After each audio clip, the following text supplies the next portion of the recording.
अम्मी मैं आ गया ट्यूशन से। आ गया बेटा, चल अब होमवर्क कर ले। अम्मी मैं ये कह रहा था। बोला ना होमवर्क करो, जाओ बाद में बात करना। अरे मेरी दोस्त ने क्या स्टेटस लगाया है? अरे तुम्हारा भाई मुंबई गया हुआ है क्या? स्टेटस लगाया उसने। जी। और बेटा आ गए ट्यूशन से? जी पापा अभी आया हूँ थोड़ी देर पहले। मैंने अभी आपको एक रील भेजी है, वो देखिए जल्दी से। हाँ लगा ले पबजी का मैच। चाचा बेटा अभी आया बस 2 मिनट में। अम्मी ये होमवर्क समझ में नहीं आ रहा है। अपनी एक ख्वाहिश लिखिए, लिखो अपनी एक ख्वाहिश। पापा ये चेक कर लिए। अच्छा बेटा लाओ दिखाओ।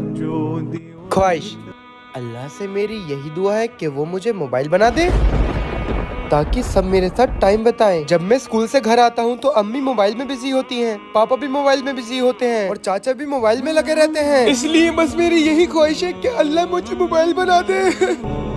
हमें माफ कर दो बेटा।